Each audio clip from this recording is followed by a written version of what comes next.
Okay, again, wish everyone Shabbat Shalom, and I hope everyone had a wonderful Chag Shavuot, and I hope everyone's safe and sound and making good choices in their lives, etc.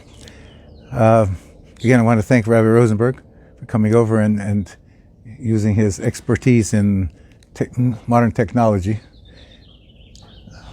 Just want to share with you a thought from Parshat Naso, which is this week's Parsha.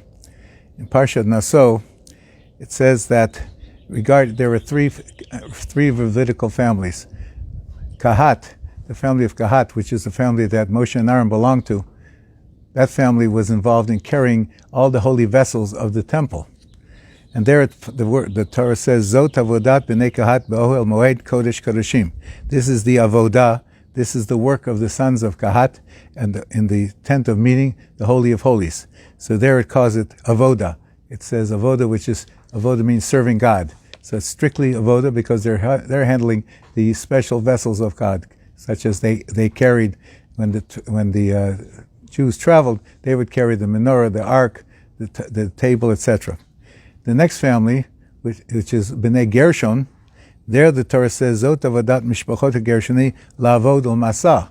For them, they also had holy work. They had lavod, but also ulmasa, to schlep, because what they did was they carried the curtains that were on the Mishkan, and they carried the curtains that surrounded the courtyard, but they had both. So sometimes it came out that they had this close connection to God Lavod, and sometimes they felt like they were just schleppers, just schlepping, dragging things, just carrying things, etc.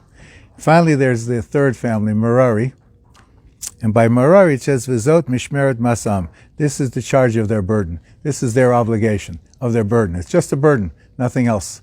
And it seems that they don't have much of a connection to God then. There's no lavod. So the truth is, however, that this is an important lesson, not just for Levium, but also for all of us. It seems that sometimes when we do things, we all try to get closer to God. We all try to make ourselves pure, closer to God, feel a connection to the Rabboni Shalom, to the Master of the world. And sometimes you feel you're falling short, and you feel like, what am I doing? Like, take a look at Rav Chaim Kanievsky. He sits and learns Torah all day long. You look at and see that this person is a Rosh Yeshiva. This person is the rabbi of a world famous rabbi. And who am I? Who am I? I'm just a simple fellow. I'm just a schlepper. What am I doing here? What's so special? So the point is, though, that even though the Merari, the Bnei Merari, who the Torah says Masa'am, they were the schleppers, they carried it. Still, that was avodat kodesh also, because schlepping the holy parts of the Mishkan can never be called just plain schlepping. It was very special, also holy. I want to share with you a very moving story. A fellow named Zvi Kaufman. Zvi Kaufman was a survivor of the Holocaust, and in 1953, I think, somewhere in the 1950s, in the year 1950, all of a sudden there were signs up in the area where he lived in Jerusalem called Sharei Chesed. Sharei Chesed is an interesting community. It's a community that was poor. The Yerushalmis were living there for who knows how many decades, and that's where Rav Shlomo Zalman, the famous Rav Shlomo Zalman Auerbach, lived. But today it's being bought up. There's a lot of Americans are buying those homes and they're making them into big villas, and so it's an interesting combination of everything. But in those days, in 1950, it was a pretty poor community. So he put up signs around the area that he was making a siyum, and he's inviting everybody to the siyum on Shabbos. So people gathered, and there he made the siyum. Now this man was not a very learned person.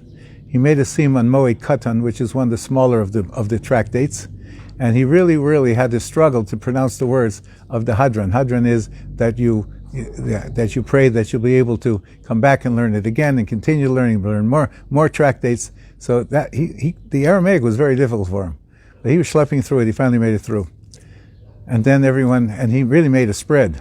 So people are saying to themselves, he made a siyum on a very small mesechta. He obviously didn't really know what he was talking about, and yet he makes a big siyum. What's he making this big party for, inviting everybody?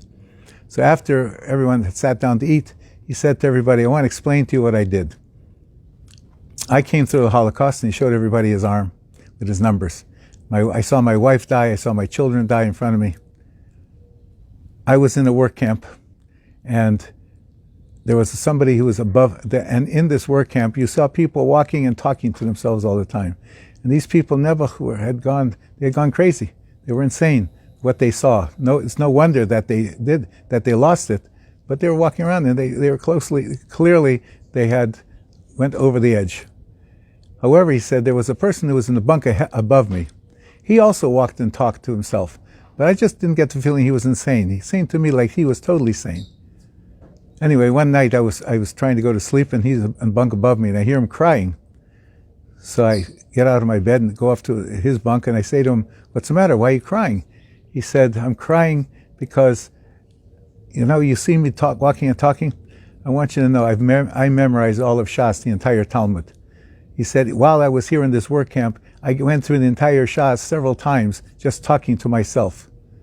And now I'm in the middle of Moed Katan. And I can't finish it because I know I'm going to die. So Tzvi Kaufman says, "No, you're not going to die. We'll make it through. Don't worry, you'll be fine." So I can feel it. I know it's. And how can I go up to heaven and not having finished Moed Katan? What's the heavenly court, going to say to me? How can I justify myself that I left in the middle? Then he said to Tzvi, "You finish it for me. If you finish it for me, I promise you that at the Siyum, not only will the people be there, but even the angels will come to your Siyum." So Tzvi said, "How can I do it? I can't learn." He said, "Promise me you'll do it." He said, "I'll try." No, don't try. Just promise me you'll do it." So I promised him. So today I kept my promise. Today I fulfilled that.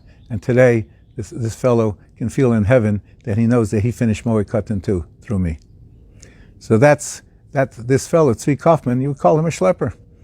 I mean, he's not a learned Jew at all. He's what's Pashut Yid, a simple Jew. But we have to remember there's no such thing as a simple Jew. Every Jew is special. Every Jew has Kedusha, sanctity. They're special about all of us. And Merari, they were just to carry, doesn't say lavod, to serve God. They were also in their own way serving God. We, each of us, have our own ways of serving God as well. And we can serve God in many, many ways. I'm not going to give you examples because I'm sure you can figure that out. But that's what our goal is, and we have to try to serve God. Wish everybody Shabbat Shalom and a good, safe, and healthy week.